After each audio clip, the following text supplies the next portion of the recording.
अस्सलाम वालेकुम dear students, मैं हूं Abdul Razzaq. Second year physics में chapter 19 dawn of modern physics continue है। प्रीवियसली हम स्पेशल थ्योरी ऑफ रिलेटिविटी के कॉन्सिक्वेंसेस डिस्कस कर चुके हैं, जिसमें लेंथ कॉन्ट्रैक्शन, टाइम डायलेशन और मास वेरिएशन शामिल हैं। अब मास वेरिएशन में किसी ऑब्जेक्ट का मास किस तरह से बढ़ जाता है, इसी सीक्वेंस में हमने आज का टॉपिक पढ़ना है, जिसका नाम है एनर्जी मास रिलेशन। इसके बाद हम नेव स्टार नेविगेशन सिस्टम के अंदर रिलेटिविस्टिक मोशन की एप्लीकेशन भी डिस्कस करेंगे। तो चलते हैं अपने व्हाइट बोर्ड की तरफ। डियर स्टूडेंट्स, हम chapter 19 dawn of modern physics में रिलेटिविस्टिक मैकेनिक्स की sub branch special theory of relativity discuss कर रहे हैं, जिसमें हमने स्पेशल थ्योरी ऑफ रिलेटिविटी के दो पोस्टुलेट से अपनी डिस्कशन का आगाज़ किया था। पोस्टुलेट नंबर 1 था कि जो लॉज ऑफ फिजिक्स हैं, these are same everywhere in all inertial frames of references. और नंबर 2 पोस्टुलेट ये था कि जो स्पीड ऑफ लाइट है वो 3 × 10⁸ मीटर पर सेकेंड के करीब होती है राउंडिंग ऑफ के बाद, और ये वैल्यू यूनिवर्सल कांस्टेंट है वैक्यूम के अंदर, फ्री स्पेस के अंदर, और ये स्पीड ऑब्जर्वर की relative motion with light signal के ऊपर डिपेंड नहीं करती। इन दो सिंपल से पोस्टुलेट के जो कॉन्सिक्वेंसेस हमने डिस्कस किए थे, उनमें पहला कॉन्सिक्वेंस था टाइम डायलेशन, जिसके मुताबिक मूविंग फ्रेम का टाइम स्केल डायलेट कर जाता है और मूविंग फ्रेम के अंदर जो क्लॉक्स टिक कर रहे होते हैं, जो टाइम गुजर रहा होता है, वो इस एक्सप्रेशन के मुताबिक रेस्ट पे मौजूद क्लॉक की निस्बत स्लो हो जाता है। दैट मीन्स ये टाइम कम वैल्यू रखेगा, ये मूविंग फ्रेम के अंदर का प्रॉपर टाइम है, और ये टाइम ज़्यादा वैल्यू रखेगा, ये रेस्ट पे मौजूद फ्रेम का टाइम है। उसके बाद नेक्स्ट जो कॉन्सिक्वेंस हमने डिस्कस किया था वो था लेंथ कॉन्ट्रैक्शन, जिसके मुताबिक जो मूविंग फ्रेम है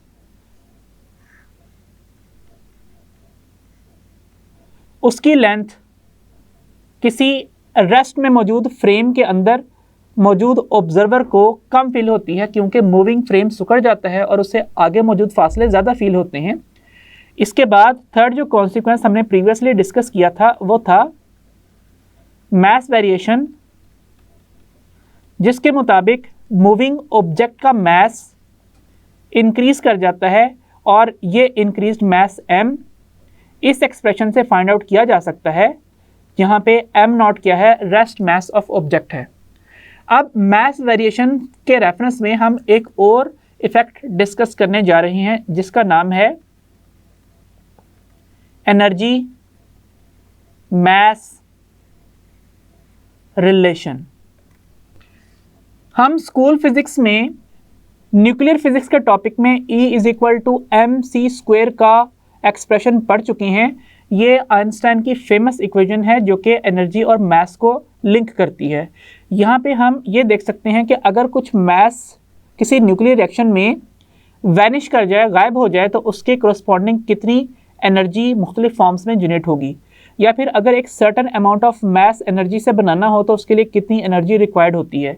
ये हम न्यूक्लियर फिजिक्स के अंदर पढ़ चुके हैं, लेकिन इसकी एप्लीकेशन जो है वो रिलेटिविस्टिक मैकेनिक्स के अंदर भी मौजूद है। लेट्स से मैं कहता हूँ कि एक ऑब्जेक्ट है जिसका रेस्ट मास कितना है, रेस्ट मास है 1 किलोग्राम, तो उसके साथ जो एसोसिएटेड रेस्ट मास एनर्जी है वो इस एक्सप्रेशन से फाइंड आउट की जा सकती है।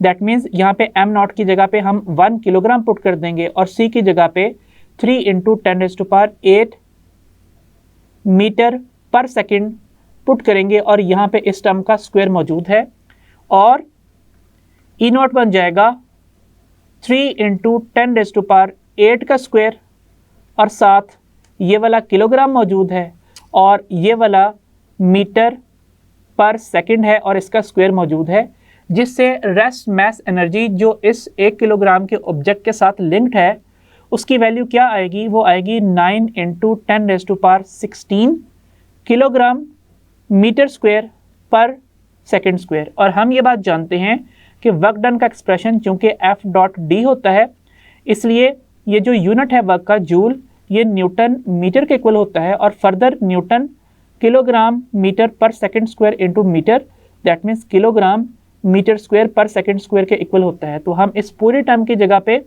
जूल पुट कर सकते हैं। सो एक्सप्रेशन बन जाएगा E0 = 9 × 10⁻16 जूल्स। अब अगर हम ये कहते हैं कि ये जो ऑब्जेक्ट जिसका हमने रेस्ट मास मेजर किया है, उस वक्त जब उसकी स्पीड 0 मीटर पर सेकंड थी, दैट मीन्स वो ऑब्जेक्ट रुका हुआ था। अब यही ऑब्जेक्ट है और इसका जो रेस्ट मास है m0 वो 1 किलोग्राम ही है, लेकिन अब ये एक सर्टन स्पीड से मूव कर रहा है और ये speed 99% of speed of light है या फिर 0.99 c है। तो सबसे पहले तो हम ये फाइंड आउट कर लेते हैं कि इसका रिलेटिविस्टिक मास कितना हो जाएगा। उसका एक्सप्रेशन है m = m0 / (1-v/c² या फिर 1 किलोग्राम डिवाइडेड बाय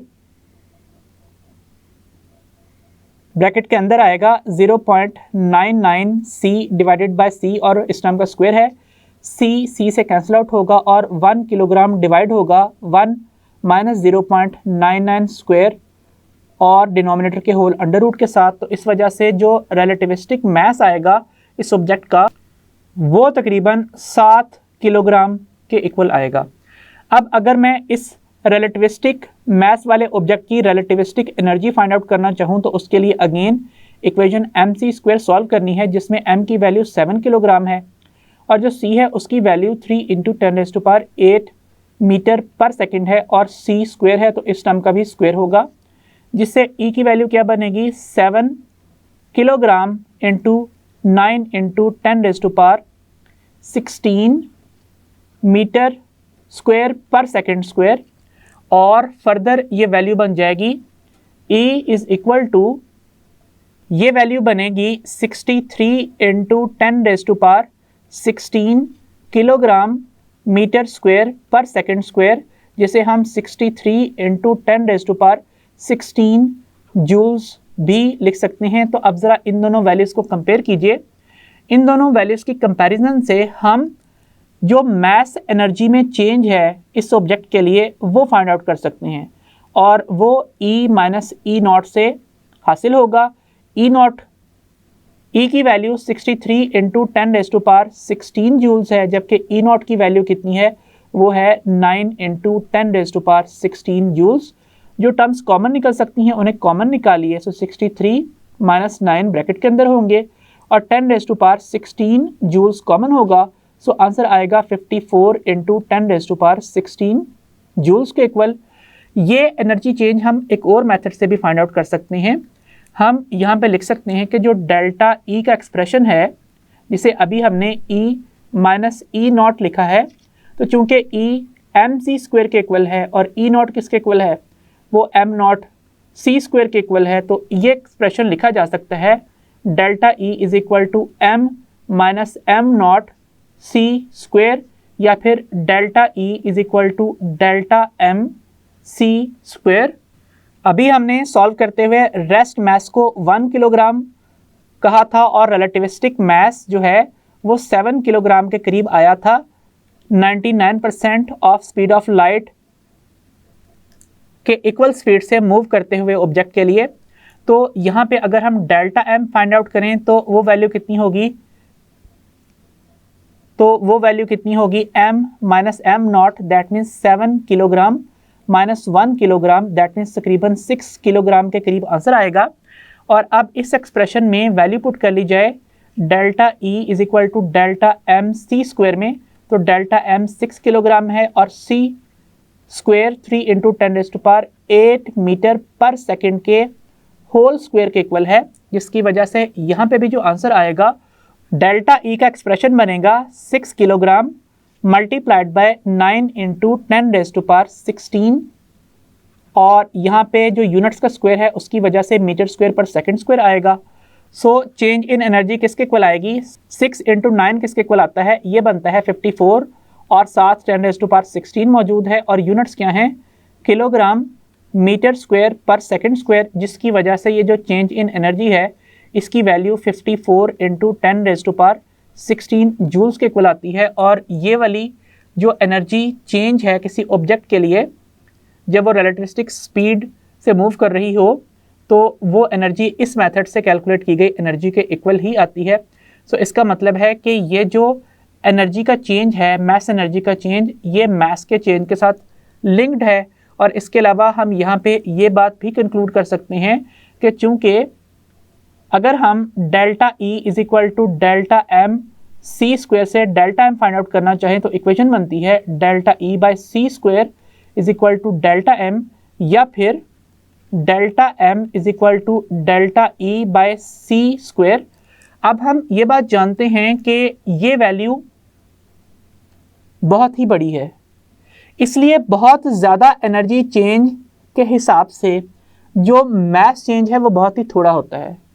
अगर आपको एक सिग्निफिकेंट मैस चेंज चाहिए हो किसी ऑब्जेक्ट के लिए तो डिनोमिनेटर के बहुत मैसिव होने की वजह से चेंज इन एनर्जी भी बहुत बड़ी वैल्यू रखेगा, तो ऐसा पॉसिबल होगा।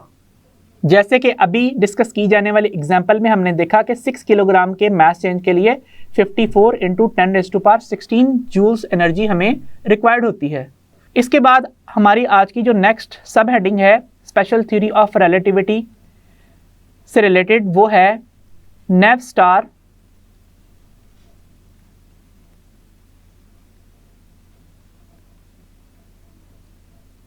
Navigation system. ये टॉपिक रिलेटेड है जीपीएस सिस्टम के साथ, जिसे हम ग्लोबल पोजीशनिंग सिस्टम कहते हैं। ये सिस्टम 24 अर्थ सैटेलाइट्स से मिलके बना है जो कि ज़मीन के गिर्द ऑर्बिट करते हैं और दिन में तकरीबन 2 दफ़ा एक रेवोल्यूशंस कंप्लीट करते हैं। लेकिन फ़िलहाल हम 24 सैटेलाइट्स के साथ ही ग्लोबल पोजीशनिंग सिस्टम यूज़ करते हैं, जिसे आप अपने मोबाइल फ़ोन्स के ऊपर मैप्स और लोकेशन ट्रैकिंग के लिए इस्तेमाल करते हैं। अब इस सिस्टम में भी रिलेटिविस्टिक मोशन के इफ़ेक्ट्स को इंक्लूड करना बहुत लाजमी है। ऐसा क्यों है? लेट्स से हम ये कहते हैं कि ये अर्थ है और अर्थ में एक ऑब्जेक्ट यहाँ पे इस डायरेक्शन में मूव कर रहा है और उसका लिंक एक सैटेलाइट से हुआ है और ये सैटेलाइट ज़मीन के गिर्द ऑर्बिट कर रहा है और ये ऑर्बिट करता हुआ इस पॉइंट के ऊपर से जहाँ पे कार ट्रैवल कर रही है वहाँ से गुजर रहा है। तो अब होगा क्या कि इस सैटेलाइट को ये कार इस डायरेक्शन में ट्रैवल करती हुई दिखाई देने के बजाय इस डायरेक्शन में ट्रैवल करती हुई दिखाई देगी। दैट मीन्स ये सैटेलाइट इस कार की मोशन एक्यूरेटली ऑब्जर्व नहीं कर पाएगा। लेकिन अगर हम ये कहें कि सेम उसी टाइम के ऊपर एक और सैटेलाइट यहाँ पे मौजूद है और वो सैटेलाइट इस तरफ मूव कर रहा है, तो उसके मुताबिक कार की डिस्प्लेसमेंट तकरीबन इस तरफ दिखाई देगी।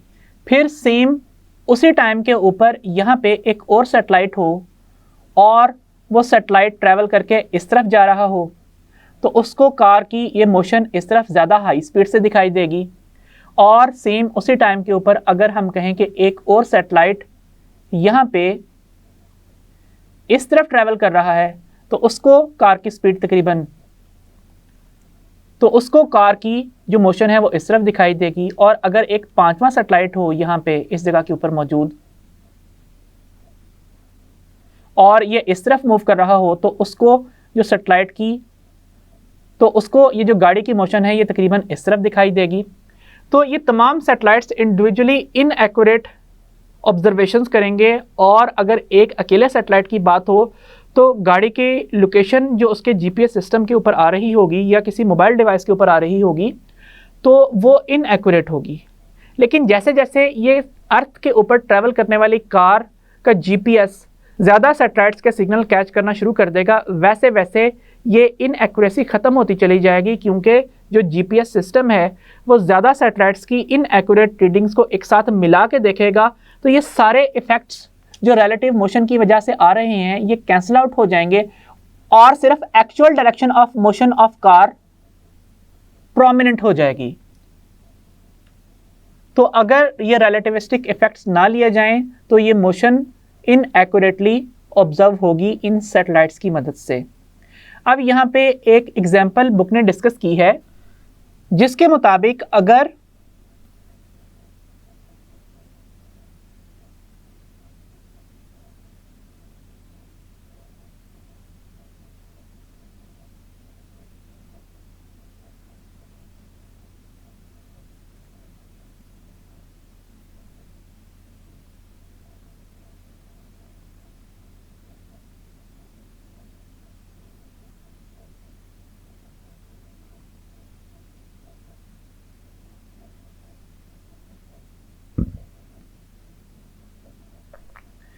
एक एरोप्लेन अगर एक सर्टेन डायरेक्शन में मूव कर रहा हो तो एक टाइम डिफरेंस ऑफ 1 आवर के बाद हम ये बात प्रिडिक्ट कर सकते हैं कि वो इस एक सर्टेन रीजन में मौजूद होगा। अब अगर रिलेटिविस्टिक इफेक्ट्स नेग्लेक्ट कर दिए गए हैं तो इस सर्कल का जो डायमीटर है वो तकरीबन 760 मीटर के इक्वल होगा, और अगर जो रिलेटिविस्टिक इफेक्ट्स हैं वो इंक्लूड कर लिए गए हैं कैलकुलेशंस के अंदर, तो फिर ये सर्कल है ये ज़रा सिकुड़ जाएगा और इसका डायमीटर 50 मीटर्स के करीब हो जाएगा। तो हम रिलेटिविस्टिक इफेक्ट्स अगर इंक्लूड ना करें, दैट मीन्स एयरक्राफ्ट का जो जीपीएस सिस्टम है वो बहुत ही कम सैटेलाइट्स कैच करे। लेट्स से एक सैटेलाइट कैच किया है तो 1 घंटे की फ्लाइट के बाद वो जिस सर्कल में प्रिडिक्ट किया जा सकता है कि एयरक्राफ्ट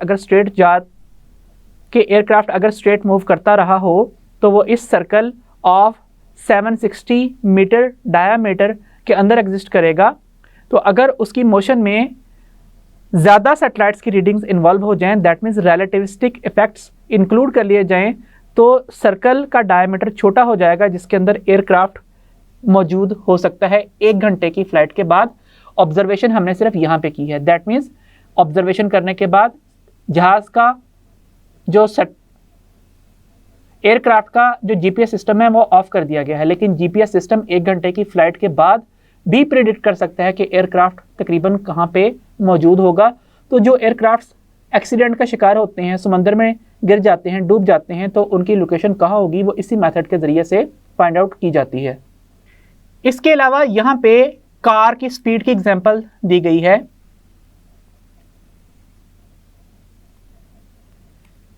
अगर आप किसी कार की स्पीड मेजर करने के लिए उसके जीपीएस सिस्टम की मदद से या अपने मोबाइल में कोई गाड़ी की स्पीड मेजर करने वाली एप्लीकेशन डाउनलोड कर लें, तो अगर आप रिलेटिविस्टिक इफेक्ट को नेग्लेक्ट करते हैं, दैट मीन्स आप उस वक़्त रीडिंग लेते हैं जिस वक़्त सिर्फ एक सैटेलाइट ही जीपीएस सिस्टम ने कैच किया है, तो उसकी जो स्पीड में इनएक्यूरेसी है वो कितनी होगी, वो 20 सेंटीमीटर पर सेकंड के ऑर्डर की होगी। That means 0.20 metre per second. इसका मतलब है कि अगर गाड़ी की वेलोसिटी एक्चुअली कितनी है 100, दैट मीन्स अगर गाड़ी की actual velocity 10 metre per second है तो जो जीपीएस सिस्टम पे रीडिंग है वो इनएक्यूरेटली 10.2 मीटर पर सेकंड भी आ सकती है और 9.8 मीटर पर सेकंड भी आ सकती है। क्यों? क्योंकि इस वेलोसिटी में एक इनएक्यूरेसी है, और वो इनएक्यूरेसी कितनी है, वो है ±0.20 मीटर पर सेकंड के इक्वल। लेकिन अगर आप अपनी इस ऑब्जर्वेशन में रिलेटिविस्टिक इफेक्ट्स को इंक्लूड कर लें तो इससे क्या होगा, इससे ये जो इनएक्यूरेसी है ये 2 सेंटीमीटर पर सेकंड तक आ जाएगी। दैट मीन्स SI यूनिट्स में ये इनएक्यूरेसी 0.02 मीटर पर सेकंड के इक्वल आ जाएगी। सो अगर गाड़ी की actual speed 10 metre per second है तो जो GPS सिस्टम जिसने 4-5 सैटेलाइट्स के सिग्नल कैच किए हैं और वो रिलेटिविस्टिक इफेक्ट्स को इंक्लूड कर रहा है तो वो स्पीड की वैल्यू 10.02 मीटर पर सेकंड भी दे सकता है और 9.98 मीटर पर सेकंड भी दे सकता है। इसके दरमियान की कोई वैल्यू भी आ सकती है। इसका मतलब है कि इस वेलोसिटी में जो इनएक्यूरेसी है वो कितनी हो गई है, वो 0.02 मीटर पर सेकंड हो गई है। सो रिलेटिविस्टिक इफेक्ट्स ऐड करने से वेलोसिटी में अनसर्टेनिटी क्या हो जाती है, कम हो जाती है। अब ये अनसर्टेनिटी मैप के ऊपर आपकी लोकेशन जो आपका मोबाइल बताता है वहाँ पे भी अप्लाई होती है। जब आप for example Google maps open करते हैं तो उस वक्त आपकी पोजीशन इनएक्यूरेट आ रही होती है क्योंकि इनिशियली कोई सैटेलाइट GPS सिस्टम ने कैच नहीं किया होता। फिर जैसे ही एक सैटेलाइट कैच होता है तो वो आपकी इनएक्यूरेसी वाला ब्लू एरिया वो कम होता चला जाता है और जैसे जैसे ज़्यादा सैटेलाइट्स GPS सिग्नल से कनेक्ट होते चले जाते हैं। अब हम अपने आज के टॉपिक से रिलेटेड चंद MCQs डिस्कस कर लेते हैं। पहला क्वेश्चन है, a spaceship is provided with an energy of 30 × 10⁻19 joules. तो ये वर्क डन के इक्वल होगा, ये एनर्जी हमने प्रोवाइड की है। Rest mass of the ship is 1000 kilogram. By provision of the energy, it is accelerated from rest to 90% of speed of light. That means v की value कितनी है, it is 90% of speed of light या फिर 0.90 c। एक बात यहाँ पे बताता चलूँ कि ये जो हमने वर्क डन किया है या एनर्जी प्रोवाइड की है ये अगर बहुत कम टाइम में प्रोवाइड की जाए, what is its final relativistic mass, हमें इसका final relativistic mass find out करना है। एक्सप्रेशन है m = m0/1 - v²/c² या फिर m0/1 - v/c² so rest mass की वैल्यू है 1000 किलोग्राम। डिवाइड करना है हमने इसको 1 - 0.9 c डिवाइडेड बाय c² और डिनोमिनेटर का होल √ सो ये टर्म कैंसिल आउट हो जाएगी और m किसके इक्वल आएगा, 1000 किलोग्राम ओवर 1 - 0.9² का होल √ या फिर 1000 किलोग्राम डिवाइडेड बाय √ 1 - 0.81 का √ या फिर 1000 किलोग्राम डिवाइडेड बाय 0.19 का √ और कैलकुलेटर पे इस टर्म को सॉल्व करें तो आंसर होगा तकरीबन 2294 किलोग्राम्स। तो जो हमारी करेक्ट ऑप्शन है इस क्वेश्चन के लिए वो है ऑप्शन सी। तो हम ये बात जानते हैं कि m की वैल्यू कितनी है, इट इज़ 2294 किलोग्राम और रेस्ट मास कितना है वो है 1000 kilogram.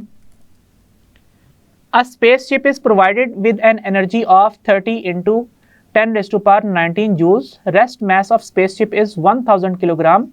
By provision of the energy, it is accelerated from rest to 90% of speed of light. What is ratio of increment in its kinetic energy to increment in its mass energy? अब हम ये बात जानते हैं कि जो kinetic energy में increment है उसकी वैल्यू 18.354 × 10⁻19 जूल्स है और जो मैस एनर्जी में इंक्रीमेंट है उसकी वैल्यू कितनी है वो है 11.646 × 10⁻19 जूल्स। ये टर्म्स कैंसिल आउट हो जाएंगी और आप जब रिमेनिंग टर्म्स को डिवाइड करोगे तो आंसर होगा 1.57599 के इक्वल, जिसमें इस टर्म को राउंड ऑफ कर दें तो आंसर होता है 1.5760 के equal. That is option C. Dear students, यहाँ तक हमने स्पेशल थ्योरी ऑफ रिलेटिविटी, इसके तमाम इफेक्ट्स और उनकी लॉजिक्स डिस्कस की। नेक्स्ट लेक्चर में हम ब्लैक बॉडी रेडिएशन के बारे में डिस्कस करना स्टार्ट करेंगे। सो अंटिल देन, अल्लाह हाफिज़।